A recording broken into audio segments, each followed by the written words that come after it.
پڑھیے الصلاۃ والسلام علیک یا رسول اللہ وعلی آلک واصحابک یا حبیب اللہ الصلاۃ والسلام علیک یا نبی اللہ وعلی آلک واصحابک یا نور اللہ۔ میرے میٹھے اور پیارے اسلامی بھائیوں اور مدنی چینل کے ناظرین، الحمدللہ عز و جل درود پاک پڑھنے کے بے شمار فضائل و برکات ہیں اور بہت ساری احادیث فضائل درود میں ملتی ہیں۔ ایک بڑا ہی خوبصورت واقعہ جو ریلیٹڈ بھی ہے ہماری اس فیلڈ سے، وہ درود پاک کی فضیلت میں ملتا ہے اور ایمان تازہ کر دیتا ہے۔ جب بھی اس انسیڈنٹ کو سنتے ہیں، نبی پاک علیہ السلام کے کمالات کے بارے میں بھی پتہ چلتا ہے اور ساتھ ساتھ درود پاک کتنی خوبصورت ہمارے لیے نعمت ہے اللہ تعالیٰ کی، یہ بھی پتہ چلتا ہے۔ ماجرا یہ تھا کہ سرکار دو عالم صلی اللہ علیہ وسلم کا دور ہے اور صحابہ کرام علیہم رضوان کے ساتھ میرے آقا کہیں جہاد کے لیے تشریف لے جا رہے تھے۔ ایک پورا قافلہ تھا، کیراوان تھا، اور ڈیورنگ دیٹ پرٹیکولر ٹریول یہ اناؤنس ہوا کہ قافلے والے رک جائیں اور اب پڑاؤ ڈال کر اپنی ضروریات، اپنی طبعی حاجات وغیرہ سے فارغ ہو جائیں۔ اب کھانے کا وقت تھا، وقفہ تھا۔ صحابہ کرام علیہم رضوان نے اپنے جب توشہ دان کھولے، ٹفن باکس جس کو آپ کہتے ہیں، تو روٹی تو تھی مگر سالن نہیں تھا۔ اب یہاں غور کرنے والی بات ہے کہ کونین کے والی صلی اللہ علیہ وسلم کے ساتھی ہیں، آقائے دو جہاں کے ساتھی ہیں، مگر اللہ کی رضا پر راضی رہنے والا کیسا ذہن ہے کہ ان لوگوں کے پاس روٹی تھی مگر سالن نہیں تھا، پھر بھی خوش تھے، شکوہ نہیں تھا، شکایت نہیں تھی۔ آج ہمارے پاس بہت کچھ ہے مگر پھر بھی شکوہ ہے، پھر بھی شکایت ہے۔ تھوڑی کمی آ جائے، تھوڑا مال میں کمی آ جائے، تھوڑا کوئی لاس ہو جائے تو ہماری طبیعت خراب ہو جاتی ہے، ہمارا موڈ آف ہو جاتا ہے۔ مگر صحابہ کرام، اچھا یہ کس ٹریول پر تھے؟ They not going for holiday trip, اب وہ تو جان دینے کے لیے جا رہے تھے راہ خدا میں، مگر پھر بھی اس فقر و فاقہ کی زندگی پر راضی ہیں۔ بہرحال اب جب یہ ماجرا ہوا تو ایک ہنی بی، شہد کی مکھی، نبی پاک علیہ السلام کے مبارک کانوں کے پاس بھنبھنانے لگی۔ اور آپ سمجھتے ہیں کہ مکھی، شہد کی مکھی جو ہے، ہنی بی کی ایک مخصوص آواز ہوتی ہے جب وہ کانوں کے پاس آئے۔ صحابہ کرام میں سے ایک صحابی رضی اللہ تعالیٰ عنہ نے عرض کی، یا رسول اللہ صلی اللہ علیہ وسلم، یہ مکھی کیوں شور مچاتی ہے؟ نبی پاک علیہ السلام فرماتے ہیں، یہ بے قرار ہے اور یہ کہہ رہی ہے کہ یا رسول اللہ، ہماری یہاں قریب جو مکھیاں ہیں وہ سب بے قرار ہیں کہ آپ کے صحابہ کرام علیہم رضوان کے پاس روٹی تو ہے مگر سالن نہیں ہے۔ یا رسول اللہ، ہم نے قریب ہی غار میں ایک شہد کا چھتا بنایا ہوا ہے، ہم مکھیاں ہیں، وہ چھتا نکال کر نہیں لا سکتی۔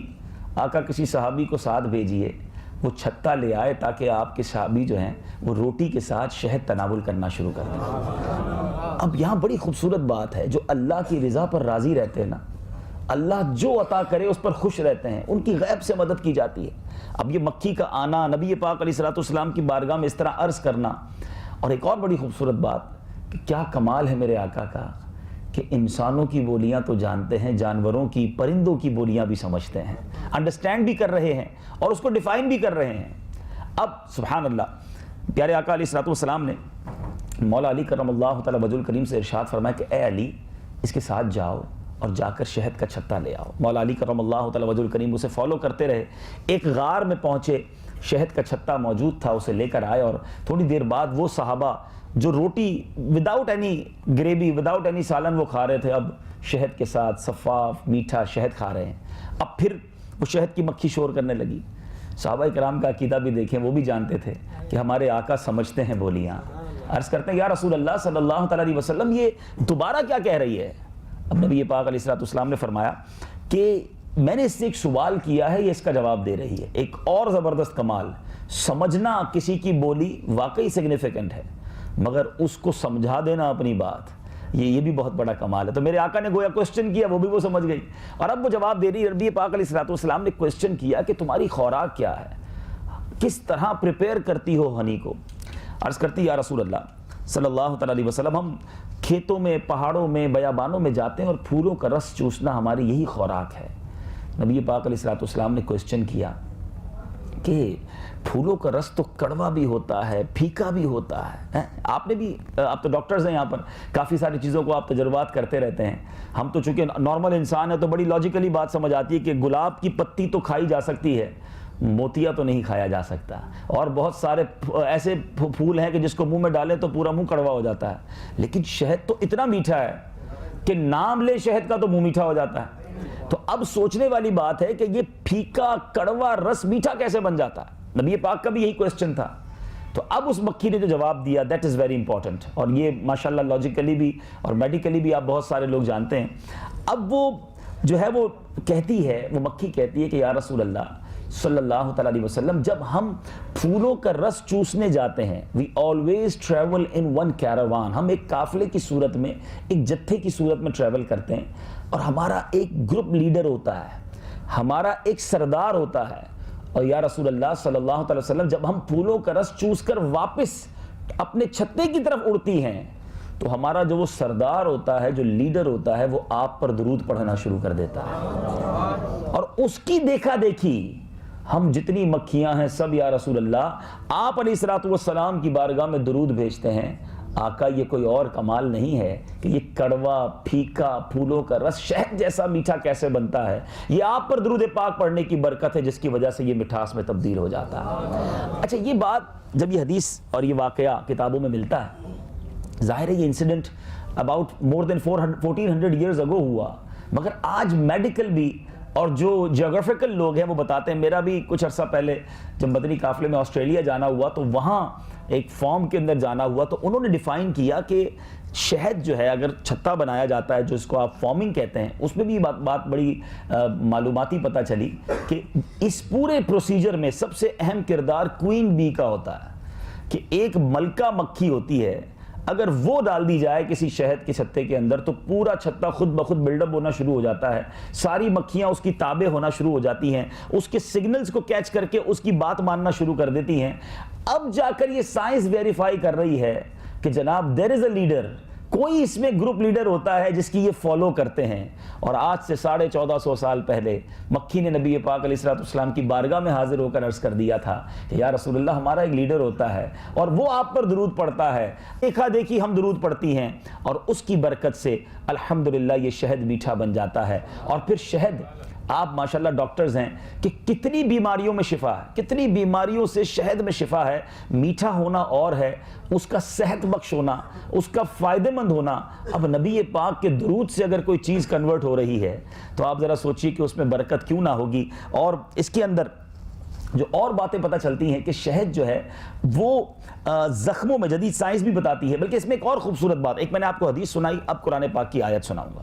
سائنس اب بڑی تحقیق کے بعد اس بات پر پہنچی ہے کہ شہد کی جو مکھی ہے وہ چھتے کے اندر جو سیلز ہوتے ہیں اس کے اندر وہ شہد جمع کرتی ہے. لیکن آج سے چند صدیوں پہلے ہی سائنس کو یہ پتہ چلا ہے کہ یہ شہد اصل میں شہد کی مکھی کے پیٹ یعنی بیلی سے نکلتا ہے. ٹھیک ہے، یہ سائنس پہنچی ہے. اب قرآن پاک کی میں ایک آیت پیش کرتا ہوں، ذرا غور کیجئے. قرآن ہمارے لیے کیسی مشعل راہ ہے، کیا ہمارے لیے اس میں موجود نہیں ہے. چنانچہ قرآن مجید میں ایک پوری سورت ہے سورہ نحل کے نام سے. اب سورہ نحل کسے کہتے ہیں؟ عربی میں شہد کی مکھی کو نحل کہا جاتا ہے. یعنی پوری سورت قرآن مجید میں سورہ نحل کے نام سے موجود ہے اور قرآن پاک کے 14ویں پارے میں یہ جگمگا رہی ہے. اور اس سورت میں چونکہ ایک مقام پر شہد کی مکھی کا تذکرہ بھی ہے، اس لیے اس سورت کو سورہ نحل کہا جاتا ہے. اگر ہم قرآن پڑھیں، انڈرسٹینڈ کریں تو بہت کچھ سیکھنے کو ملتا ہے. اب جو قرآن پاک کے سورہ نحل کی آیت نمبر ہے 68 and 69، اللہ تعالیٰ ارشاد فرماتا ہے وَأَوْحَى رَبُّكَ إِلَى النَّحْلِ أَنِ اتَّخِذِي مِنَ الْجِبَالِ بُيُوتًا وَمِنَ الشَّجَرِ وَمِمَّا يَعْرِشُونَ. ترجمہ، اور تمہارے رب نے شہد کی مکھی کے دل میں یہ بات ڈال دی کہ پہاڑوں میں اور درختوں میں اور چھتوں میں گھر بناؤ. پھر آگے فرمایا پھر ہر قسم کے پھلوں میں سے کھاؤ، شہد کی مکھی سے فرمایا جا رہا ہے، اور اپنے رب کے بنائے ہوئے نرم و آسان راستوں پر چلتی رہو. اس کے پیٹ سے ایک پینے کی رنگ برنگی چیز نکلتی ہے. قرآن کہتا ہے، سائنس نے چند صدیوں پہلے ڈیفائن کیا کہ پیٹ سے اس کے شہد نکلتا ہے. قرآن نے ہمیں صدیوں پہلے بتا دیا کہ اس کے پیٹ سے ایک پینے کی رنگ برنگی چیز نکلتی ہے، اس میں لوگوں کے لیے شفا ہے، بے شک اس میں غور و فکر کرنے والوں کے لیے نشانی ہے۔ سبحان اللہ، قرآن ہمارے لیے کس قدر پیاری پیاری معلومات لیے ہوئے ہے۔ اور اب تو سائنس کہتی ہے کہ جناب شہد جو ہے وہ زخم پر اگر لگا دیا جائے تو وہ بھی کئی معاملات میں زخم کو مندمل کرنے کا باعث بن جاتا ہے، اور بھی اس کے بہت سارے فوائد جو ہے وہ پتہ چلتا ہے، لیکن قرآن پاک میں ہمیں پتہ چلتا ہے کہ شہد میں شفا ہے۔ تو بہرحال بات چلی تھی درود پاک کی فضیلت پر، ایک بڑی خوبصورت بات اس بڑے خوبصورت واقعے سے علماء ایکسٹریکٹ کر کے ہمیں بتاتے ہیں کہ جب شہد، پھولوں کا کڑوا پھیکا رس درود پاک کی برکت سے میٹھا ہو سکتا ہے، تو اگر کوئی شخص چاہتا ہے کہ اس کے جو زندگی میں کڑواہٹ ہے، اس کی زندگی میں گناہوں کی وجہ سے پھیکاوٹ ہے، وہ نیکیوں میں تبدیل ہو جائے، تو اسے بھی چاہیے اپنی لائف کے اندر درود پاک شامل کر لے، کثرت سے درود پاک پڑھتا رہے، اس کی لائف کے اندر جو گناہوں کی کڑواہٹ ہے وہ نیکیوں کی مٹھاوٹ سے جو ہے تبدیل ہو جائے گی۔ آئیے محبت کے ساتھ درود پاک پڑھ لیں۔ اللہم صلی علی سیدنا و مولانا محمد عدد ما فی علم اللہ صلاۃ دائمۃ بدوام ملک اللہ۔ چونکہ ہمارے ساتھ ڈاکٹرز موجود ہیں اور میڈیکل سے تعلق رکھنے والے اسلامی بھائی ہیں، اسلام سائنسی معلومات اور طب کے بارے میں کیا کہتا ہے؟ یاد رہے کہ مسلم شریف کی حدیث ہے، اللہ عز و جل کے پیارے حبیب صلی اللہ علیہ وسلم کا فرمان صحت نشان ہے، ہر بیماری کی دوا ہے۔ جب دوا بیماری تک پہنچا دی جاتی ہے تو اللہ عز و جل کے حکم سے مریض اچھا ہو جاتا ہے، ہر بیماری کی دوا موجود ہے۔ یہاں بعض اوقات یہ بات کہی جاتی ہے کہ جناب لا علاج مریض ہے، یا اس کی دوا بیان نہیں ہوئی ہے، اس کی دوا اب تک ہم نہیں پہنچے، تو بات یہی ٹھیک ہے، ہم اب تک اس دوا تک نہیں پہنچے، ورنہ اللہ تبارک و تعالیٰ کی طرف سے جو بیماری آئی ہے اس کی دوا بھی دنیا میں موجود ہے۔ اور آپ دیکھتے ہیں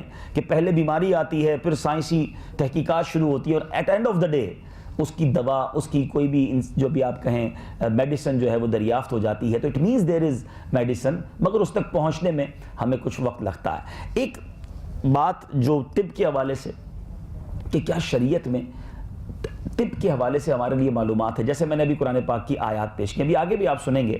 ایک بار حضرت علی بن حسین واقد علیہ رحمۃ اللہ الواحد کی ایک نصرانی سے، کرسچن سے ملاقات ہوئی، اور وہ ڈاکٹر تھا۔ اس نے کہا کہ تمہارے دین میں علم طب بالکل نہیں ہے، اس لیے تمہارا دین ناقص ہے۔ انہوں نے ایک اعتراض کیا کہ آپ کے دین کے اندر علم طب کے بارے میں کیا ہے؟ سبحان اللہ۔ انہوں نے جواب دیا کہ ہمارے پیارے اللہ عز و جل نے سارے کا سارا علم طب، آل جتنی میڈیکیشنز ہیں، میڈیکل ہے، ایک آیت میں بیان فرما دی ہے۔ کہا اچھا بیان کرو، وہ کون سی آیت ہے؟ تو حضرت علی بن حسین واقد رحمۃ اللہ تعالی علیہ نے ایک آیت قرآن تلاوت کی۔ آپ نے فرمایا آدھی آیت ہے، پوری بھی نہیں ہے، وَكُلُوا وَاشْرَبُوا وَلَا تُسْرِفُوا، ترجمہ کنز ایمان، کھاؤ اور پیو اور حد سے نہ بڑھو۔ اچھا پھر کہا کہ میرے آقا علیہ الصلوۃ والسلام نے ایک، تمہارے نبی نے بھی کچھ کہا ہے طب کے بارے میں؟ اس نے کوسچن کیا، کہا ہاں، نبی پاک علیہ الصلوۃ والسلام کی ایک حدیث سناتا ہوں۔ پھر ایک حدیث سنائی، سبحان اللہ، آپ بھی غور سے سنیں۔ فرمایا طبیبوں کے طبیب اللہ عز و جل کے حبیب صلی اللہ علیہ وسلم نے ارشاد فرمایا، معدہ جو ہے ساری بیماریوں کا گھر اور پرہیز سارے علاجوں کا سر ہے، اور فرمایا بدن کے ہر حصے کو اس کا حق دو، ایوری پارٹ جو باڈی کا ہے اس کو اس کا حق دو۔ اب وہ نصرانی کرسچن ڈاکٹر یہ دونوں آیت اور حدیث سن کر اس قدر حیران ہوا، اور کہتا ہے واقعی تمہارے قرآن اور تمہارے رسول نے جالی نوس جو دنیا کا بہت بڑا طبیب گزرا ہے اس کے لیے طب کا کوئی مسئلہ نہیں چھوڑا، سب ہی بیان کر دیا ہے۔ تو بہرحال احادیث میں، قرآن میں جا بجا ہمارے لیے رہنمائی موجود ہے۔ اور میرے میٹھے اور پیارے اسلامی بھائیوں، قرآن مجید فرقان حمید ہمیں بہت ساری باتوں پر غور کرنے کی خود دعوت دیتا ہے۔ پرابلم یہ ہے کہ ہم اپنے پیارے قرآن کو چھوڑے بیٹھے ہیں، ہم بہت سارے دیگر لوگوں کو تو پڑھتے ہیں، بہت ساری دیگر کتب کو بڑے غور سے پڑھتے ہیں، اور پھر آپس میں ڈسکس بھی کرتے ہیں، آپ نے پڑھا فلاں کو، آپ نے اس کی تحقیق پڑھی، حرج نہیں ہے پڑھنے میں، لیکن جو قرآن بینگ اے مسلم ہم پر پڑھنا ضروری ہے، کیا اس سے ہم نے پڑھ کر کچھ رہنمائی حاصل کی؟ اللہ تبارک و تعالیٰ قرآن مجید میں کیا ارشاد فرماتا ہے؟ چنانچہ چوتھے پارے میں ارشاد ہوتا ہے، بے شک آسمانوں اور زمین کی پیدائش اور رات اور دن کی باہم تبدیلی میں عقل مندوں کے لیے نشانیاں ہیں۔ جو یہ تبدیلی ہو رہی ہے، رات اور دن بدل رہے ہیں، آسمانوں اور زمین کی جو پیدائش ہے، اس میں غور و فکر کرنا ہے۔ اور میرے میٹھے اسلامی بھائیوں، حضرت عبداللہ ابن عباس رضی اللہ تعالیٰ عنہ فرماتے ہیں کہ میں حضرت میمونہ رضی اللہ تعالیٰ عنہ کے گھر رات میں ٹھہرا، نبی پاک علیہ الصلوۃ والسلام بھی ان کے یہاں موجود تھے، آرام فرما رہے تھے. جب رات کا تہائی حصہ گزرا تو میرے آقا علیہ الصلوۃ والسلام بیدار ہوئے، پھر آسمان کی طرف نظر اٹھا کر ان آیات مبارکہ کی تلاوت فرمائی. اور پھر کیا فرمایا کہ تلاوت کے بعد ارشاد فرمایا کہ اس پر افسوس ہے جو آیت پڑھے اور اس میں غور نہ کرے. یعنی ان چیزوں میں ہمیں گویا غور و تفکر کی اس سائنسی جو عمل ہے اس پر ہمیں غور کرنے کے بارے میں فرمایا جا رہا ہے. اللہ تبارک و تعالیٰ ایک اور جگہ قرآن مجید میں ارشاد فرماتا ہے الذین یذکرون اللہ قیاما وقعودا وعلی جنوبہم ویتفکرون فی خلق السماوات والارض ربنا ما خلقت هذا باطلا سبحانک فقنا عذاب النار. ترجمہ سنیے اور غور کیجیے قرآن کس طرف ہماری رہنمائی کر رہا ہے. ارشاد ہوتا ہے جو کھڑے اور بیٹھے اور پہلوؤں کے بل لیٹے ہوئے اللہ کو یاد کرتے ہیں اور آسمان اور زمین کی پیدائش میں غور کرتے ہیں، اے ہمارے رب تو نے یہ سب بیکار نہیں بنایا، تو پاک ہے اور تو ہمیں دوزخ کے عذاب سے بچا لے. یہاں عقل مندوں کا بیان ہے اور عقل مندوں کے لیے کہا گیا، جو اولی الالباب ہیں ان کے لیے کہا گیا کہ وہ اس میں غور کرتے ہیں. اب آج ہم نارملی ڈسکس کرتے ہیں کہ بڑا بریلینٹ مائنڈ ہے، مگر قرآن کس کو عقل مند کہہ رہا ہے؟ کچھ علماء نے اس کی تفسیر میں لکھا عقل مند لوگ کون ہیں، اس آیت سے ایکسٹریکٹ کر کے ہمیں بتایا جا رہا ہے کہ عقل مند لوگ کھڑے بیٹھے اور بستروں پر لیٹے ہر حال میں اللہ تعالیٰ کا ذکر کرتے ہیں. مولا کریم کی یاد ہر وقت ان کے دلوں پر چھائی رہتی ہے. اور دوسری بات جو عقل مندوں کے بارے میں پتہ چلی، چیک کرتے جائیں ان عقل مندوں میں میں شامل ہوں کہ نہیں. پھر فرمایا عقل مند لوگ کائنات میں غور و فکر کرتے ہیں، آسمانوں اور زمین کی پیدائش اور کائنات کے دیگر عجائبات میں غور کرتے ہیں، اور ان کا مقصد اللہ تعالیٰ کی عظمت و قدرت کا زیادہ سے زیادہ علم حاصل کرنا ہوتا ہے. ایک اور جگہ فرمایا کہ اللہ تعالیٰ کی بارگاہ میں دوزخ کے عذاب سے پناہ مانگتے ہیں. اب فی زمانہ جو ہے مسلمان کا اللہ تبارک و تعالیٰ کی قدرت میں غور و فکر کرنا نام کو رہ گیا ہے. آج ہمارا حال یہ ہے کہ ہمارا علم کی حد کیا ہے، بھوک لگی تو کھانا کھا لیا، پیاس لگی تو پانی پی لیا، کام کاج سے تھک گئے تو سو لیا، جب کسی پر غصہ آیا تو جھگڑا کر کے اسے ٹھنڈا کر لیا. الغرض اپنے تن کی آسانی میں انسان مست نظر آ رہا ہے. جو شریعت کے احکام ہیں اور اللہ کی اس بنائی ہوئی کائنات اور اس میں جو غور و تفکر کے بارے میں ہمیں قرآن کہتا ہے، یاد رہے سائنس جو ہے جن جن چیزوں کو ڈسکس کرتی ہے، قرآن میں 1000 کے قریب ایسی آیات ہیں جو ہمیں گویا سائنسی علوم جو دنیا کے اندر رب کی قدرت کے نظارے ہیں اس کی طرف ہماری توجہ دلاتی ہے.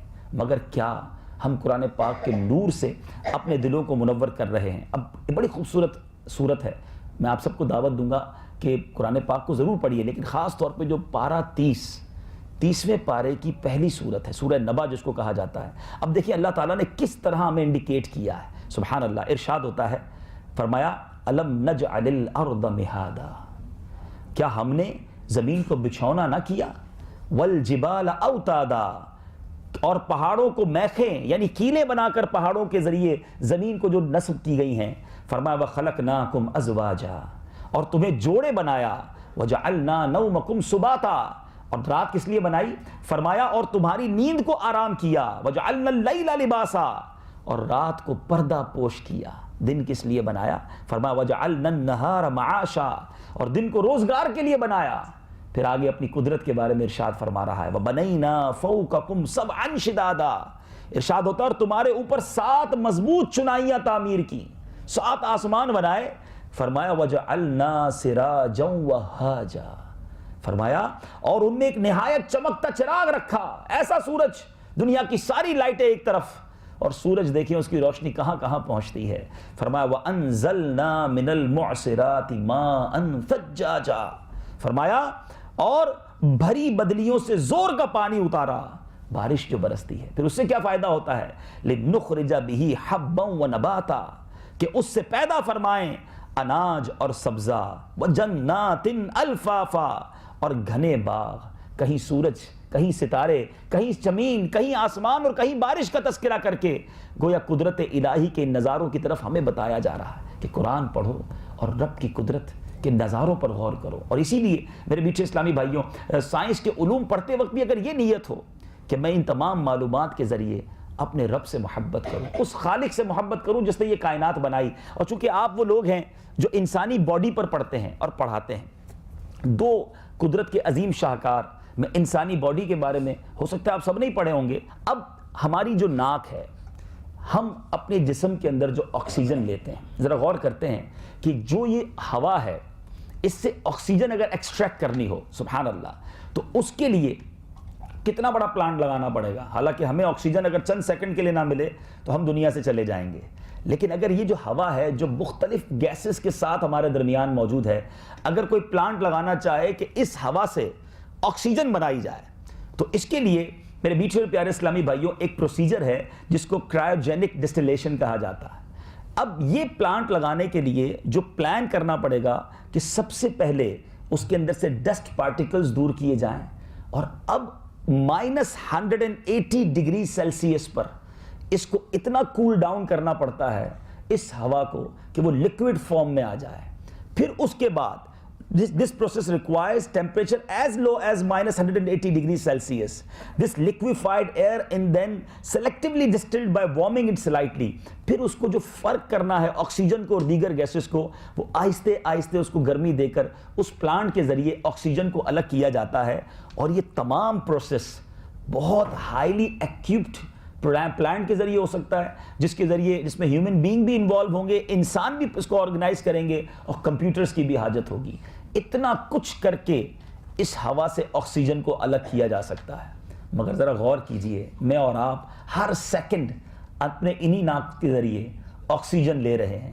یہ کیسے الگ ہو رہی ہے؟ یعنی یہ ہوا سے ہمارے جسم کے اندر آکسیجن جاتے ہوئے کون سا پلانٹ اللہ تبارک و تعالیٰ نے لگایا ہے؟ سبحان اللہ. سائنس اب بتاتی ہے کہ جناب یہ جو ہمارا جسم اپنے آپ ہی اس ہر سیکنڈ انوالنٹریلی, ہم کسی پروسیس کو نہیں کرتے, خود بخود ہم سو رہے ہیں, جاگ رہے ہیں, کھا رہے ہیں, پی رہے ہیں, مگر ہم ہوا کو اپنے اندر لے رہے ہیں, دیگر گیسز الگ ہو رہی ہیں اور آکسیجن الگ ہو رہی ہے.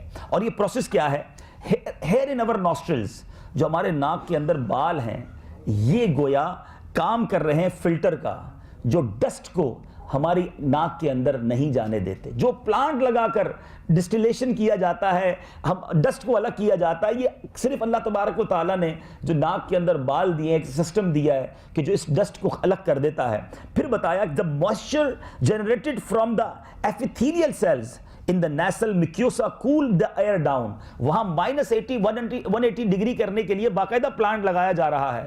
مگر فرمایا کہ ہمارے اسی نیزل کے اندر ایک ایسا سیلز اللہ تبارک و تعالیٰ کی طرف سے عطا کیے ہیں جو موئسچرائزنگ کے ذریعے اس ہوا کو کول ڈاؤن کر دیتے ہیں. پھر آگے فرمایا the air then travels through the large and small airways to reach the millions of alveoli found in our lungs. اب جب یہ پھیپھڑے میں جاتی ہے تو اللہ تبارک و تعالیٰ نے وہاں ایک ایسے سیلز عطا کیے ہیں کہ جس کے ذریعے اب وہ جو الگ کرنے والا معاملہ ہے کہ جو آکسیجن کو الگ کرتا ہے اور دیگر ہواؤں کو الگ کیا جا رہا ہے. سبحان اللہ. تو اے میرے میٹھے اور پیارے اسلامی بھائیوں, بتائے ریڈ سیلز کے اندر ایسا مادہ موجود ہے کہ جب وہ ہوا کے ساتھ ملتا ہے تو پھر وہ آکسیجن کو الگ کر دیتا ہے. ایک لانگ پروسیجر ہے, مگر انڈیکیشن یہ کرنا ہے کہ جو کام آج دنیا کی کروڑوں اربوں روپے کی مشینری لگا کر کیا جاتا ہے, ہوا سے آکسیجن کو اگر الگ کرنا ہے, ہر لمحے انسانی باڈی خود بخود اس ہوا کو اپنے اندر لے رہی ہے اور آکسیجن کو الگ کر رہی ہے. پھر بھی ہم کیوں نہ مانیں؟ فَبِأَيِّ آلَاءِ رَبِّكُمَا تُكَذِّبَانِ. اپنے رب کی کن کن نعمتوں کو ہم جھٹلائیں گے؟ اللہ تعالیٰ نے یہ نظام خود بخود ہمیں عطا فرمایا ہے, اور جب ایسا کریم مولا اور اس قدر شاہکار تخلیق کرنے والا مالک ہو تو پھر اس سے کیوں نہ پیار کیا جائے, اس سے کیوں نہ محبت کی جائے. آج دنیا میں محبت اس سے کی جاتی ہے جو بڑا باکمال ہو, جینیس ہو. لوگ کہتے ہیں فلاں ڈاکٹر, فلاں پروفیسر اتھارٹی ہیں اپنے کام میں, ہم ان کے شاگرد ہیں. مجھے بتائیے, رب کی قدرت کو جتنا آپ اچھے انداز سے جانتے ہیں, آپ انسانی باڈی پر تحقیق کرتے ہیں, آپ کو معلوم ہے کہ کتنی چھوٹی سی چیز کے اندر اللہ تبارک و تعالیٰ نے کیا کیا نظام عطا فرمایا اور کیسے اسے بنایا. اور آگے چلیے, ایک اور زبردست نظام اللہ تبارک و تعالیٰ نے ہماری اس باڈی میں عطا فرمایا ہے, اور وہ کیا ہے؟ وہ ہے ہماری آنکھ. آج بڑے بڑے کیمرے یہاں لگے ہوئے ہیں اور بڑے ہائی ڈیفینیشن کیمرے آ گئے ہیں, اس کے زبردست لینسز ہیں, اور جناب اتنے پکسل کا کیمرہ ہے. لیکن اس کے باوجود آج بھی سائنس کہتی ہے کہ جو انسانی آنکھ تصویر لیتی ہے, انسانی آنکھ میں جو اللہ تبارک و تعالیٰ نے جو خوبصورتی عطا کی ہے, دنیا کا کوئی کیمرہ اس سطح پر جا کر کسی چیز کو نہیں دیکھ سکتا. اب ذرا غور کرتے ہیں کہ یہ انسانی آنکھ کام کیسے کرتی ہے. اب سائنس بتاتی ہے our eyes are coated with tear film which is produced by the lacrimal glands at the top of the eye. اب سائنس کہتی ہے کہ ہماری آنکھوں کے اندر آنسوؤں کے ذریعے ایک ایسی کوٹنگ ہوئی ہے، یہ لوبریکنٹ کے طور پر استعمال ہو رہا ہے، یہ نمی کے طور پر استعمال ہو رہا ہے، اور یہ باقاعدہ اس کو کوٹ کیا گیا، اور اس کی وجہ سے بتایا گیا کہ یہ پراپرٹیز کیا ہیلپ کرتی ہیں کہ یہ جو آنسوؤں کی وجہ سے لیئر ہے یہ انفیکشن سے آنکھ کو بچاتی ہے، یہ گویا آنکھ کی پروٹیکشن کے لیے ہے۔ اور پھر آگے بتایا there is a very intricate drainage network through the lacrimal duct۔ اب آپ کی ان آنسوؤں کے لیے جو ڈکٹ بنایا، جس کو نکاسی کا انتظام ہے، وہ ہمارے گلے اور ہماری ناک کے ذریعے ایسا ایک نظام ہے کہ آنسو وہاں سے پاس آن ہو جاتے ہیں، نئے ڈیولپ ہو جاتے ہیں۔ اب جب ہم روتے ہیں تو ناک بھی بہنا شروع ہو جاتی ہے، تو گویا یہ کنیکشن ہے۔ اب جو پتلی ہے، بتایا کہ سائنس اب کہتی ہے کہ اللہ تبارک و تعالیٰ نے یہ پتلی اتنی فلیکسیبل دی ہے کہ بہت تیز روشنی ہو جائے یہ خود ہی ایڈجسٹ کر لیتی ہے۔ اگر یہ پتلی کا سائز سکڑتا اور پیپل جسے کہتے ہیں کم زیادہ نہ ہوتا تو آنکھ ڈیمیج ہو جاتی، لیکن یہ ہم کیمرے میں کیا کرتے ہیں، جب بہت زیادہ لائٹ ہو تو اپرچر کم کر دیتے ہیں، اب جب لائٹ کم ہو تو اپرچر بڑھا دیتے ہیں، ڈی فوکس ہو تو فوکس کر لیتے ہیں۔ خود بخود یہ سارے سسٹم ہماری آنکھ اندھیرے میں کس طرح دیکھنا ہے، اجالے میں کس طرح دیکھنا ہے، زیادہ روشنی میں کس طرح دیکھنا ہے، تو یہ خوبصورت نظام وداؤٹ اینی پروسیجر، ہمیں کچھ نہیں کرنا، کوئی بٹن نہیں دبانا ہوتا کہ اب اندھیرا ہو گیا تو نائٹ ویژن آن کر دو، بہت روشنی ہے تو جناب ہماری آنکھ کا سسٹم یہ ڈاؤن ہو جائے، آلویز ایک ہی زاویے میں ادھر سے لے کر ادھر تک دیکھتا جاؤں۔ تو بتائیے کتنے مناظر چینج ہوئے، مگر میری آنکھ نے اپنے آپ کو ہر جگہ ایڈجسٹ کر لیا۔ اچھا، پھر کیمرے کے اندر ہم تصویریں کھینچتے ہیں، ٹھیک ہے، اس کے لیے میموری ریکوائرڈ ہوتی ہے۔ ایک وقت آتا ہے ہمارے موبائل کا کیمرہ بھی پورا ہو جاتا ہے، اس کی میموری بھی پوری ہو جاتی ہے، ہمارے کمپیوٹر کی میموری بھی پوری ہو جاتی ہے، پھر ڈیلیٹ کرنا پڑتا ہے۔ ذرا غور کریں، آپ میں سے کوئی 30 سال بیٹھا ہے، کوئی 40 سال کا بیٹھا ہے، ہم 40 سال سے مناظر دیکھ رہے ہیں، مگر وہ سارے مناظر کہیں نہ کہیں سیو ہیں۔ کبھی کبھی ہوتا ہے نا، 15-20 سال بعد کسی سے ملاقات ہوتی ہے، یاد آ جاتا ہے آپ کو کہیں دیکھا ہے، ہاں آپ سے ہماری وہاں ملاقات ہوئی تھی۔ یہ کدھر سیو ہو رہا ہے؟ اللہ تبارک و تعالیٰ نے کیسی ہارڈ ڈسک عطا کی ہے۔ اچھا، صرف امیجز سیو نہیں ہیں، ہمارے پاس موویز بھی سیو ہیں۔ ابھی میں آپ جو مدینہ شریف دیکھ کر آئے ہیں، میں آپ کو کہوں آنکھیں بند کریں، ذرا مدینے کا تصور جمائیں، آپ سب کی آنکھوں میں وہ سارے مناظر آ جائیں گے کہ کہاں زمزم پیا تھا، کہاں کھجور کھائی تھی، کیسے میں روضہ رسول کے سامنے کھڑا ہوا تھا، بلکہ وہ الفاظ بھی یاد آ جائیں گے جو آپ نے کسی سے بات کی ہوگی، آپ کو طواف کا وہ منظر یاد ہوگا، آپ کو عرفات کی وہ دعا یاد ہوگی۔ How it's possible? یعنی یہ بلینز کا جو ڈیٹا بنتا ہے میگا بائٹس کا، وہ کہاں سیو ہو رہا ہے؟ یہ کون سا سسٹم ہے اللہ تبارک و تعالیٰ نے جو ہمیں عطا کیا ہے؟ اور پھر چلیں، آپ تو میڈیکل کے اسٹوڈنٹ ہیں، آپ کی تو کتابیں دیکھ کے ہمیں سردی لگ جاتی ہے جب کسی میڈیکل اسٹوڈنٹ کی کتابیں ہم دیکھتے ہیں، اتنی بڑی بڑی کتابیں آپ یاد کر لیتے ہیں، آپ کو اس کے فارمولے یاد ہوتے ہیں۔ تو یہ وہ جو میموری اللہ تبارک و تعالیٰ نے، یہ ہارڈ ڈسک ہے، یہ کہاں ہے، یہ کہاں سیو ہو رہی ہے؟ تو اے میرے میٹھے اسلامی بھائیوں، خاص طور پہ ڈاکٹر اسلامی بھائی، سچی بات تو یہ ہے، اللہ تعالیٰ کی قدرت کو جتنا نزدیک سے آپ دیکھتے ہیں، جتنا کلوزلی آپ سمجھ سکتے ہیں، عام انسان نہیں سمجھ سکتا۔ تو جب رب کی قدرت کو اتنا جانتے ہو تو پھر رب سے پیار کا معیار کتنا ہونا چاہیے، اس سے محبت اور اس پر بھروسے اور اس پر ٹرسٹ کا معیار کتنا ہونا چاہیے۔ آپ کی سائنس چاہے کتنی ترقی کر جائے، مگر آپ اس بات کے شاہد ہیں کہ آپ سارے پروسیجر کر لیں، آپ کی میڈیکل کہتی ہے کہ بندہ 100% فٹ ہے، اور ایک وقت آتا ہے کہ وہ دنیا سے اچانک چلا جاتا ہے، اس کی ایکسپائری کی وجہ آپ کے پاس کوئی نہیں ہوتی، اور وہ بات انڈیکیٹ کرتی ہے کہ کوئی ہے۔ اور بالکل اسی طرح ہمیں کئی بار ایسا تجربہ ہوا کہ ڈاکٹرز کہہ دیتے ہیں جناب اب 1 ہفتے کا مہمان ہے، اس کے اندر اب کچھ نہیں بچا، اب یہ کبھی بھی دنیا سے جا سکتا ہے، اور بعض اوقات وہ سالوں جی جاتا ہے کیونکہ اس کا وقت نہیں آیا ہوتا۔ تو پتہ چلا کہ کہیں ہے جو ہماری ڈور ہے، اور کہیں سے بلاوا آتا ہے تو لو بندہ دنیا سے جاتا ہے۔ تو ان تمام باتوں کو قریب سے دیکھنے کے بعد ایک ڈاکٹر کا ایمان کتنا مضبوط ہونا چاہیے، ایک ڈاکٹر کا اپنے رب پر بھروسہ کیسا ہونا چاہیے، اور اس کو اپنے پروردگار سے محبت کیسی ہونی چاہیے۔ اور میرے میٹھے اور پیارے اسلامی بھائیوں، اللہ تبارک و تعالیٰ کے اللہ سے محبت جو ہے نا، یہ نصیب والوں کو ملتی ہے۔ اپنے رب سے پیار کرو۔ ہم بعض اوقات دنیا میں بہت سارے لوگوں سے پیار کرتے ہیں، اپنے رب عز و جل سے محبت کا وہ حق ادا نہیں کرتے۔ مولا علی کرم اللہ تعالیٰ وجہ الکریم کا ایک فرمان سنیے، آپ فرماتے ہیں لوگوں میں سب سے زیادہ علم والا وہ ہے۔ اب یہ کون بیان کر رہا ہے، ذرا غور کیجئے، جس کے بارے میں نبی پاک علیہ الصلوۃ والسلام فرماتے ہیں کہ میں علم کا شہر ہوں، علی اس کا دروازہ ہے۔ وہ خود کہہ رہے ہیں کہ سب سے زیادہ نالجبل پرسن کون ہے، یہاں بڑی بڑی ڈگری ہولڈر بیٹھے ہیں، اور میں آپ کو بتاتا ہوں سب سے زیادہ علم والا کون ہے۔ مولا علی فرماتے ہیں سب سے زیادہ علم والا وہ ہے جو سب سے زیادہ اللہ تعالیٰ سے محبت کرتا ہے۔ ہے اپنے رب سے ہی پیار نہیں جسے، اس کی زندگی کیسی ہے؟ آگے فرمایا اور لا الہ الا اللہ کہنے والوں کی تعظیم کرتا ہے، اللہ سے محبت کرتا ہے اور مسلمانوں کی تعظیم کرتا ہے۔ فرمایا وہ سب سے زیادہ علم والا ہے۔ اے میرے میٹھے اور پیارے اسلامی بھائیوں، اب حضرت عمر فاروق کا ایک فرمان سن لیجئے۔ آپ کے پاس ایک شخص آیا، بڑی انٹرسٹنگ بات، اور عرض کرتا ہے کہ میں شطرنج کا میں نے کھیل دیکھا، چیز، بڑا میں اس سے متاثر ہوا ہوں، بڑا امیزنگ ہے۔ اس میں 64 خانے ہیں اور ان خانوں میں وہ جو باکسز ہیں اس میں وہ کھیل کھیلا جاتا ہے، مگر 1,00,000 بار کوئی شطرنج کھیلے ہر بار نئی چال بن جاتی ہے۔ یعنی ان 64 خانوں میں کتنی زیادہ کریشن ہے۔ وہ آقا حضرت عمر فاروق سے عرض کرتا ہے، سبحان اللہ، عمر فاروق ہے نا خلیفۃ المسلمین نے کیا شاندار جواب دیا اور ایمان تازہ کر دیا۔ آپ فرماتے ہیں کہ میں تو اس سے بھی بہت بڑے امر پر تعجب کرتا ہوں، میں انسان کا چہرہ ایک بالشت کا ہے۔ 64 خانے ہیں نا شطرنج میں، تو انسان کا پورا چہرہ ایک بالشت میں آ جاتا ہے۔ حضرت عمر کہتے ہیں اربوں خربوں چہرے رب نے بنائے، کوئی چہرہ ایک دوسرے سے نہیں ملتا۔ اب چہرے تو دور کی بات ہے، آنکھیں ایک دوسرے سے نہیں ملتی ہیں۔ اب تو آئی ٹیسٹ ہونے لگے ایئرپورٹ پر، اب جا کر پتا چلا سائنس کو کہ جناب یہ آنکھوں کی پتلی میچ نہیں ہو سکتی، ناک الگ ہے، آنکھیں الگ ہیں، کان الگ ہیں۔ آپ کو میں کاغذ اور قلم دیتا ہوں کہ جناب ذرا چہرے بنائیے، کتنے الگ الگ بنا سکتے ہیں؟ ہم کمپیوٹر لے کر بیٹھ جائیں، خود بنانا شروع کریں، 50 100 200 500 کے بعد تھک جائیں گے۔ اب کریٹیوٹی نہیں رہے گی کہ ایک ہی چہرے کو مختلف کیسے بناؤں۔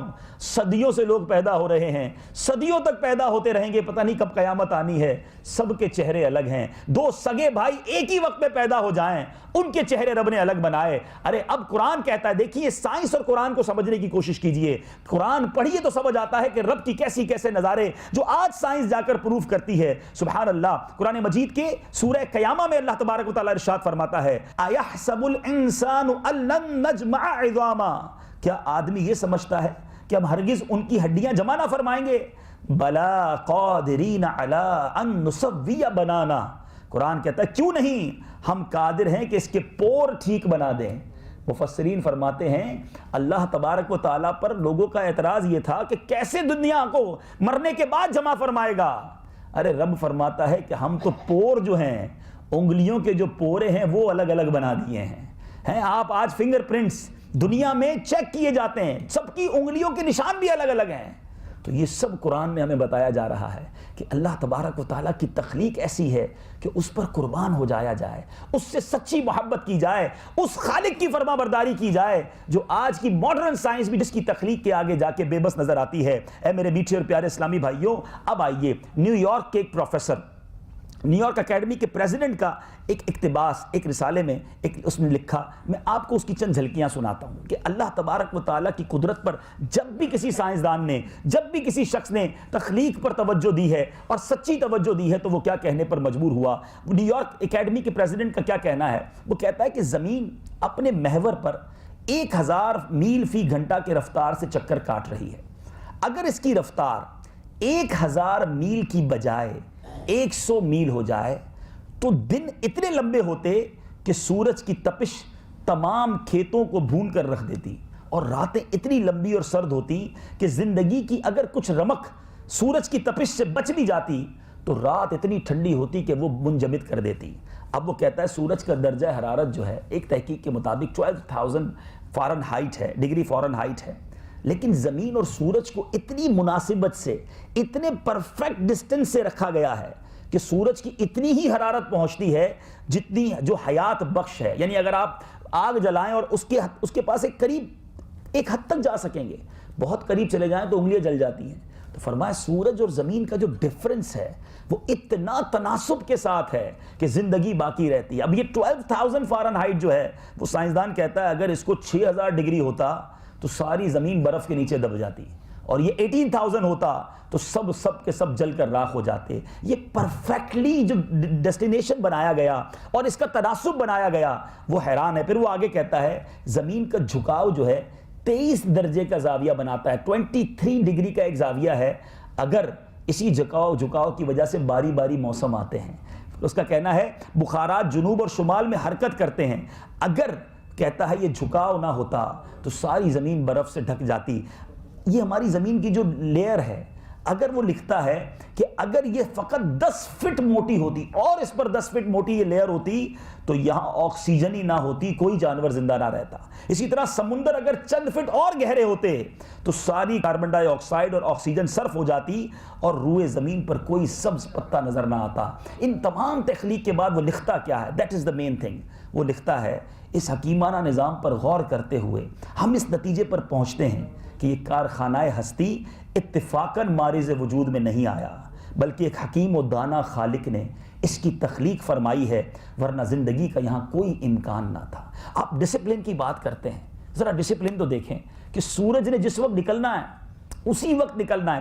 2 دسمبر سن 1800 میں جتنے بجے سورج نکلا تھا, آج 2 دسمبر 2015 کو بھی سورج اتنے بجے ہی نکلا ہے. ہمارے فجر کے ٹائمز ہیں 2 دسمبر کو جو غروب آفتاب کا وقت تھا سن 1800 میں, آج سن 2015 میں بھی 2 دسمبر غروب آفتاب اسی وقت ہوگا. Look at the discipline. اچھا, یہ جو ڈسپلن ہے, یہ سورج اپنے محور میں ہے, چاند اپنے طبق پر گزر رہا ہے. سائنس تو آج کہتی ہے نا. آؤ میں آپ کو قرآن پاک کی آیات سناتا ہوں, اور آپ نے یہ آیتیں کئی بار خود پڑھی ہیں. بڑی مشہور سورت سورہ یاسین. سبحان اللہ, قرآن کہتا ہے وَالشَّمْسُ تَجْرِي لِمُسْتَقَرٍّ لَهَا ذَلِكَ تَقْدِيرُ الْعَزِيزِ الْعَلِيمِ وَالْقَمَرَ قَدَّرْنَاهُ مَنَازِلَ حَتَّى عَادَ كَالْعُرْجُونِ الْقَدِيمِ لَا الشَّمْسُ يَنبَغِي لَهَا أَن تُدْرِكَ الْقَمَرَ وَلَا اللَّيْلُ سَابِقُ النَّهَارِ وَكُلٌّ فِي فَلَكٍ يَسْبَحُونَ. آیتیں سنی کئی بار ہوں گی, آج اس کے ترجمے پر اس پوری ڈیفینیشن کے بعد غور سنو کہ قرآن ہمیں کتنا پہلے بتا رہا ہے. قرآن کہتا ہے اور سورج چلتا ہے اپنے ایک ٹھہراؤ کے لیے, یہ حکم ہے زبردست علم والے کا. اور چاند کے لیے ہم نے منزلیں مقرر کی, یہاں تک کہ پھر ہو گیا جیسے کھجور کی پرانی ڈال یعنی ٹہنی سورج کو نہیں پہنچتا کہ چاند کو پکڑ لے, اور نہ رات دن پر سبقت لے جائے.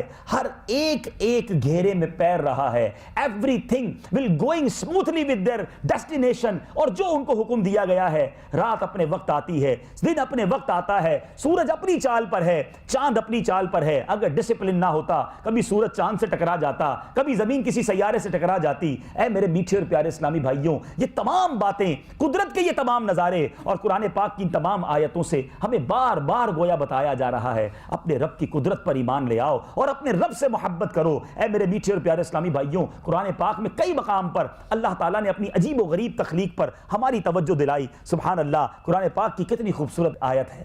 افلا ينظرون الى الابل كيف خلقت والى السماء كيف رفعت وَإِلَى الْجِبَالِ كَيْفَ نُصِبَتْ وَإِلَى الْأَرْضِ كَيْفَ سُطِحَتْ. قرآن کہتا ہے تو کیا اونٹ کو نہیں دیکھتے کیسا بنایا گیا؟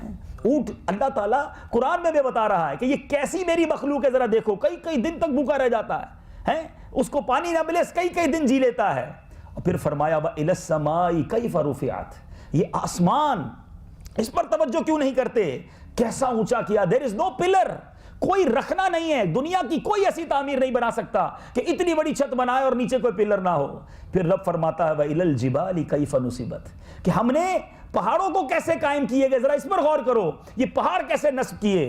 اور اب فرمایا وَإِلَى الْأَرْضِ كَيْفَ سُطِحَتْ, اور زمین کو کیسے بچھائی گئی.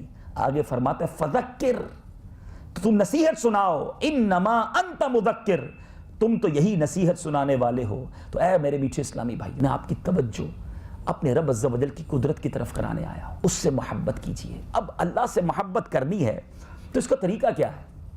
چلیں اب اس طرف آ جاتے ہیں, اینڈ آف دا بیان, کہ ٹھیک ہے اللہ بڑا عظیم خالق مالک ہے ہمارا, اور ہمیں اس سے محبت کا درس بھی دیا گیا. What is the way to love with Allah تبارک و تعالیٰ, اس کا طریقہ کیا ہے؟ سبحان اللہ. اب پیارے آقا علیہ الصلوۃ والسلام کی بڑی خوبصورت حدیث پاک سنتے ہیں. نبی پاک علیہ الصلوۃ والسلام کا فرمان یہ ہے, میرے آقا فرماتے ہیں, سیدنا ابو ہریرہ رضی اللہ تعالیٰ عنہ راوی ہیں, کہ اللہ تبارک و تعالیٰ بروز قیامت فرمائے گا میری خاطر باہم محبت کرنے والے کہاں ہیں؟ آج میں انہیں اپنے سایہ رحمت میں جگہ عطا فرماؤں گا. آج میرے سایہ رحمت کے سوا کوئی سایہ نہیں. یعنی جو اللہ کے لیے آپس میں محبت کرتے ہیں اللہ تعالیٰ انہیں اپنے سایہ رحمت میں جگہ عطا فرمائے گا. یعنی گویا رب سے محبت کرنی ہے تو اللہ کے بندوں سے محبت کیجیے. ایک اور حدیث پاک سنیے, پیارے آقا علیہ الصلوۃ والسلام فرماتے ہیں جو اللہ سے محبت کرتا ہے اسے چاہیے کہ وہ مجھ سے محبت کرے. جو مجھ سے محبت کرتا ہے اسے چاہیے کہ وہ میرے صحابہ سے محبت کرے. اور فرمایا جو میرے صحابہ سے محبت کرتا ہے اسے چاہیے کہ وہ قرآن پاک سے محبت کرے. فرمایا جو قرآن پاک سے محبت کرتا ہے اسے چاہیے کہ وہ مساجد سے محبت کرے. تو ہم نے ان تمام چیزوں سے محبت کرنی ہے. اے میرے میٹھے اسلامی بھائیوں، اللہ کے بندوں سے محبت یہ بھی اللہ سے پیار کا ایک انداز ہے. اور آپ چونکہ ڈاکٹرز ہیں، آپ کے پاس دکھی لوگ آتے ہیں، پریشان لوگ آتے ہیں. اب میں یہ نہیں کہتا کہ آپ میں سے کچھ لوگ ایسے ہیں، مگر یہ بات بھی سامنے ہے کہ آج کل جو لالچ کا دور ہے، آج کل جو مادی زندگی کے پیچھے بھاگنے کا دور ہے، مریض کا بیڑا غرق ہوتا ہو تو ہو جائے. ڈاکٹر صاحب کو اپنی فیس کی پڑی ہے، ڈاکٹر ہاسپٹلس کو اپنا بل بنانے کی فکر ہے. خدارا ایسا نہ کریں. اللہ تعالیٰ نے آپ کو ایک ایسے عظیم پیشے سے وابستہ کیا ہے، لوگوں کے دکھ دور کرنے کا آپ کو یہ موقع ملا ہے. اور ایسی ایسی احادیث ہیں کہ جو کسی کے دکھ دور کرتا ہے اللہ اس کے دکھ دور کر دیتا ہے، جو کسی کی مدد کرتا ہے اللہ اس کی مدد فرماتا ہے. کئی ڈاکٹرز ماشاءاللہ ہمارا بھی جانا ہوتا ہے، اتنے خدا ترس ہوتے ہیں کہ بعض اوقات خود کہہ دیتے ہیں کہ اب اگلی بار ہمارے پاس آنے کی ضرورت نہیں ہے، اگر یہ دوائی لے جاؤ، اب آگے جا کے کوئی پرابلم ہو تو یہ کر لینا، ورنہ مجھے فون کر لینا. لیکن کچھ جگہ پر ایسا ہوتا ہے بار بار بلایا جاتا ہے اور بعض مریضوں کو بہت زیادہ تنگ کیا جاتا ہے. اللہ سے محبت کرنی ہے، اللہ کے بندوں سے محبت کیجئے. نبی پاک علیہ الصلوۃ والسلام کا فرمان سناتا ہوں. میرے آقا فرماتے ہیں مومن ایک دوسرے کے خیر خواہ اور آپس میں محبت کرنے والے ہوتے ہیں، اور اگرچہ ان کے شہر مختلف ہوں، یعنی ایک دوسرے کو جانتے بھی نہ ہوں، مگر محبت کرنے والے اور خیر خواہ ہوتے ہیں. اور منافق کے بارے میں فرمایا وہ ایک دوسرے سے دھوکہ کرنے والے ہوتے ہیں، اگرچہ ان کے شہر ایک ہی ہوں، ایک ہی شہر میں رہتے ہوں گے مگر ایک دوسرے کو دھوکہ دے رہے ہوں گے. فرمایا یہ منافق ہے. مومن کون ہوتا ہے؟ جانے نہ جانے شہر بھی دوسرا ہو، میرا مسلمان بھائی ہے، اس کا خیر خواہ ہوتا ہے. ایک اور حدیث سنیے، اور کتنی خوبصورت حدیث پاک ہے. میرے آقا علیہ الصلوۃ والسلام فرماتے ہیں کچھ لوگوں، اللہ کرے ایسے لوگوں میں میں بھی شامل ہو جاؤں، آپ بھی شامل ہو جائیں. کہیے آمین. حدیث سنیے، ایمان تازہ ہو جائے گا.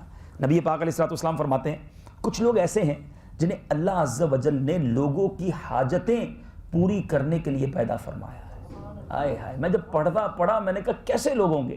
اللہ نے بنایا اس لیے، پیدا ہی اس لیے کیا کہ وہ لوگوں کی حاجتیں پوری کریں. کاش میرے سارے ڈاکٹر بھائی اپنے لیے ذمہ داری لے لیں کہ بس میں ایسا بن جاؤں. آگے اس کی فضیلت سنو گے آپ، ایمان تازہ ہو جائے گا. فرمایا لوگ حاجت کے وقت ان سے رجوع کرتے ہیں، یہی وہ لوگ ہیں جو قیامت کے دن اللہ عز و جل کے عذاب سے محفوظ ہوں گے. مجھے سچ بتائیے ڈاکٹر صاحبان، خود غور کر لیجئے، اگر میں یہاں لوگوں کا خیر خواہ بن جاؤں اور مجھے قیامت کے دن عذاب نہ دیا جائے، مجھے معاف کر دیا جائے، مجھے جنت میں بھیج دیا جائے، اس سے بڑی نعمت کون سی ہے؟ یہاں تھوڑا بینک بیلنس تو بڑھ جائے، یہاں تھوڑی واہ واہ تو ہو جائے، اور اللہ نہ کرے آخرت میں عذاب میرا مقدر ہو. سودا کون سا مہنگا ہے آپ خود ڈیسائیڈ کیجئے. ہم نے جانا کس پاتھ پر ہے. دیکھیں آپ ڈاکٹرز ہیں، لیکن ڈاکٹرز کے پاس بھی کوئی ایسی دوا نہیں ہے کہ اس نے نہیں مرنا. ڈاکٹر بھی دنیا سے جاتا ہے، ڈاکٹر نے بھی اس دنیا سے جا کر کہیں جواب دینا ہے. آپ چاہیں تو بہت سارے نیکی کے کام کر سکتے ہیں، بلکہ میں تو یہ سمجھتا ہوں کہ جتنی دھیان سے مریض ڈاکٹر کی بات سنتا ہے بعض اوقات اتنی اپنے گھر والوں کی نہیں سنتا. اگر آپ دوائی دیتے دیتے اسے نماز کی دعوت بھی دے دیں کہ آپ یہ دوائی بھی لے جائیں، لیکن ایک کام کریں 5 وقت نماز پڑھیے گا. اگلے ہفتے جب مجھے دکھانے آئیں گے نا تو مجھے یہ بھی بتائیے گا آپ نے کتنی نمازیں پڑھی. یہ وہ پیغام ہے، آپ کے چند جملوں سے اگر کوئی نمازی بن گیا ثواب آپ کو مل جانا ہے. آپ کسی کو جناب بہت ساری نیکی کی دعوت، آپ یعنی ایک کام کرتے ہیں نا، آج اس چھوٹے سے سیشن میں اگر ایک میسج ہم لے جائیں کہ میں جہاں جسمانی بیماریاں دور کرنے کی کوشش کرتا ہوں وہاں اب اسی کلینک اسی ہاسپٹل میں بیٹھ کر میں انشاءاللہ گناہوں کی بیماری دور کرنے کی بھی کوشش کروں گا. اور یاد رکھیں ڈاکٹر صاحبان، جو جسمانی بیماری ہے نا اس کا رزلٹ کیا ہے؟ اینڈ آف دا ڈے اگر کوئی نہیں کیور ہوتا تو وہ دنیا سے چلا جائے گا، ٹھیک ہے، لیکن بیماری تو بعض اوقات گناہوں کا کفارہ بھی ہے کہ اگر صبر کرے انسان تو گناہ بھی معاف ہو جاتے ہیں. لیکن جو گناہوں کی بیماری ہے نا، جو دل کے امراض ہیں، باطنی امراض جسے کہا گیا، وہ بیماریاں ہیں جو ایمان برباد کر دیتی ہیں. حسد، غیبت، تکبر، ریاکاری، بہت لمبی لسٹ ہے. ڈاکٹر کو کم از کم آپ کو بہت ساری ڈیزیز کے بارے میں پتا ہے، کیا آپ کو باطنی بیماریوں کے بارے میں پتا ہے؟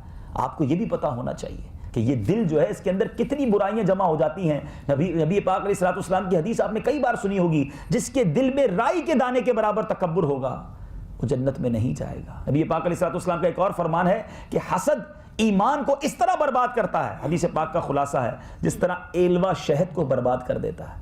تو یہ وہ بیماریاں جو پالی ہوئی ہیں ہم نے بھی اور ہمارے مریضوں نے بھی. تو کیوں نہ ہم بھی اپنے دل کو صاف کریں اور اپنے مریضوں کو بھی ان بیماریوں کے بارے میں بتائیں. اس کا ایک طریقہ یہ بھی ہو سکتا ہے کہ آپ اپنے کلینک میں, اپنے ہاسپٹل میں کچھ کتابیں رکھیں. یہ بڑی سستی کتابیں, بڑے سستے رسالے ہیں. تو اگر ذہ نصیب کوئی بھی مریض آئے, آپ نے جو بھی اس سے فیس لینی ہے, اب اس میں 10-15 روپے آپ کے تھوڑے کم ہو جائیں اور آپ ایک رسالہ, ایک کتاب اس کو دے دیں. کیا پتہ اگلی بار جب وہ آئے تو آپ کو بتائے ڈاکٹر صاحب گلا بھی ٹھیک ہو گیا اور نمازی بھی بن گیا ہوں, ڈاکٹر صاحب پیٹ بھی ٹھیک ہو گیا ہے اور اسی پیٹ میں جو حرام روزی ڈالتا تھا وہ بھی چھوڑ کر حلال کمانے والا بن گیا ہوں. یہ سارا ثواب آپ کو مل جائے گا. مجھے ایک واقعہ یاد آیا, ہمارے ایک اسلامی بھائی تھے, ان کا کپڑے کا کاروبار تھا. وہ یہی کرتے تھے, اپنے ہر سوٹ کے ساتھ لیڈیز کپڑے کا کاروبار کرتے تھے. ایک رسالہ جو ہے مکتبۃ المدینہ کا وہ پیش کر دیا کرتے تھے, 8-10 روپے کا ہوتا ہے. تو وہ کہتے ہیں میں یہ کرتا رہا. کچھ عرصے کے بعد ایک خاتون میرے آفس پہ, میرا جو دکان تھی وہاں آئیں اور پردے میں تھی. کہتی بھائی کچھ دنوں پہلے آپ سے کپڑا لینے آئی تھی, کپڑا لے گئی, آپ نے اس میں ایک رسالہ ڈالا تھا, اس میں پردے کے بارے میں میری رہنمائی کی گئی. اب میں نے الحمدللہ شرعی پردہ کرنا شروع کر دیا ہے. اب بتائیں, کاروبار کا کاروبار بھی چلتا رہا اور نیکیوں کا کاروبار بھی چلتا رہا. تو اگر میرے ڈاکٹر صاحبان اپنی آخرت کی بھی تیاری کریں, خود بھی نماز پڑھیں, خود بھی حلال روزی کمائیں, اور اگر یہ بیڑا اٹھا لیں, کیونکہ دعوت اسلامی جو ہے نا, اس کا جو میسج ہے وہ سمجھنے کی ضرورت ہے. کہ میسج یہ ہے کہ مجھے اپنی اور ساری دنیا کے لوگوں کی اصلاح کی کوشش کرنی ہے. تو اب ہر شعبے میں کرنی ہے نا. آج الگ سے ڈاکٹرز کو کیوں جمع کیا گیا کہ بھئی ڈاکٹرز کو بھی ان کو یہ ذہن دیا جائے کہ اپنی آخرت کی بھی فکر کریں, مسلمانوں کی خیر خواہی والے بن جائیں, اور پھر ساتھ ساتھ مسلمانوں کو نیک بنانے کی بھی کوشش کریں. اور آپ چاہیں تو یہ کام بہت اچھے انداز میں ہو سکتا ہے. اللہ سے محبت کس قدر کام آتی ہے. حضرت سیدنا عبداللہ بن فضل رحمۃ اللہ تعالی علیہ فرماتے ہیں کہ جب حضرت سیدنا یحییٰ بن معاذ رازی رحمۃ اللہ تعالی علیہ کا انتقال ہوا اور آپ کو خواب میں دیکھ کر پوچھا گیا اللہ تعالیٰ نے آپ کے ساتھ کیا معاملہ فرمایا, تو کہتے ہیں اللہ عز و جل نے مجھے بخش دیا. پوچھا کس سبب سے؟ بڑی خوبصورت بات, سبب کیا بنا آپ کی بخشش کا؟ کہتے ہیں میں اپنی دعا میں عرض کیا کرتا تھا یا اللہ اگرچہ میں تیری عبادت میں کمزور ہوں مگر تیری محبت میں کمزور نہیں. اے کاش اللہ سے سچی محبت ہو جائے. ہم گناہگار ہونا اور محبت ہوگی رب سے تو کوئی آسرا ہو جائے گا. مگر پرابلم یہ ہے ہمیں اپنے جاب سے محبت ہے, ہمیں اپنی فیملی سے محبت ہے, ہمیں اپنے بچوں سے محبت ہے, فرینڈ سے محبت ہے, اپنے کلیگ سے محبت ہے, اپنے باس سے محبت ہے. کیا اپنے رب سے بھی محبت ہے؟ اگر محبت ہوتی نا تو اسے ناراض نہ کرتے. بندہ بچوں کی بات نہیں ٹالتا, نہیں میرے بچے نے کہا ہے مجھے کرنا ہے, محبت ہے نا. بیوی کی بات نہیں ٹالتا ہے, اس نے کہا ہے اس سے محبت ہے. جو بہت قریبی فرینڈ ہوتا ہے اس کی بات نہیں ٹالتا کہ یار میرے بیسٹ فرینڈ نے کہا ہے. اگر تمہیں اللہ سے محبت ہوتی تو کیسے نماز قضا ہو جاتی؟ اللہ سے محبت ہوتی تو کیسے حرام کما لیتے؟ اگر اپنے رب سے محبت ہوتی تو کیسے گناہوں کی طرف جاتے؟ دروازے بند کر کے بے حیائی اور برائی کے کام کیسے کرتے جب معلوم تھا کہ رب دیکھ رہا ہے؟ تو اے میرے میٹھے اسلامی بھائیو, ایسے خالق و مالک جو ایسا تخلیق کار ہے اور جس نے مجھے بھی بنایا آپ کو بھی بنایا, جو آج ہمیں اتنی نعمتیں عطا فرما رہا ہے. آج اس ہال کے اندر تقریباً ایسے لوگ بیٹھے ہیں کہ جنہیں اللہ نے کروڑوں سے اچھا رکھا ہے. کروڑوں لوگ تڑپتے ہیں اس لائف کو جو میں اور آپ گزار رہے ہیں. جس رب نے اتنی اچھی لائف دی ہے, اتنی سکون ہمیں عطا کیا ہے, اتنی پریشانیوں سے بچائے رکھا ہے, پھر بھی اس کی نافرمانی کریں. ہونا تو یہ چاہیے تھا کہ میری نعمتیں بڑھتی جاتی, میرے سجدے بھی بڑھتے جاتے, میری عبادتیں بھی بڑھتی جاتی, میرے صدقہ اور خیرات بھی بڑھتے جاتے. ہم بڑے عجیب لوگ ہیں, جو نعمتیں عطا کرتا ہے اسی کی نافرمانی بڑھاتے چلے جاتے ہیں. تو آئیے آج دعوت اسلامی کا یہ پیغام قبول کیجیے. مجھے اپنی اور ساری دنیا کے لوگوں کی اصلاح کی کوشش کرنی ہے. اپنی اصلاح کے لیے بھی آپ دعوت اسلامی کے اجتماعات میں شرکت کیجیے. مدنی چینل کی دعوت, اے ذہن نصیب ایک مشورہ تو میرا قبول کر لیجئے کہ اپنے کلینک میں, اپنے ہاسپٹل میں, جہاں جہاں ویٹنگ ایریاز ہیں وہاں مدنی چینل لگا دیجیے. آپ کے پاس آنے سے پہلے مریض جو باہر بیٹھا ہے اگر وہ مدنی چینل دیکھتا رہے گا, 1 منٹ بھی دیکھے گا, کیونکہ اس میں کوئی ایڈورٹائزمنٹ نہیں ہے, کوئی میوزک نہیں ہے, کوئی بے پردہ عورت نہیں, صرف اسی طرح کی باتیں ہیں. اب اگر وہ اتنی دیر آپ کے پاس آنے سے پہلے کچھ نیکی کی بات سیکھے گا اس کا ثواب بھی آپ کو ملے گا. تو یہ کم از کم آپ یہ, اور جب آپ کے پاس مریض آئے اسے بھی مدنی چینل کی دعوت دیں. انشاءاللہ وہ گناہوں سے بچنے والا بن جائے گا, اس کی نیکیاں بھی آپ کو ملیں گی. اللہ تعالیٰ مجھے بھی آپ کو بھی اپنی سچی محبت عطا فرمائے. اے کاش ہم رب سے سچی محبت کرنے والے بن جائیں اور اللہ تبارک و تعالیٰ کے سچے فرما برداروں میں ویڈیو دیکھنے کا شکریہ. اگر آپ چینل پر نئے ہیں تو سبسکرائب کر لیں اور ساتھ ہی ساتھ بیل آئیکن پر بھی کلک کر دیں تاکہ یوٹیوب ہماری ہر ویڈیو کا نوٹیفیکیشن سب سے پہلے آپ کو بھیج دے۔ جزاک اللہ۔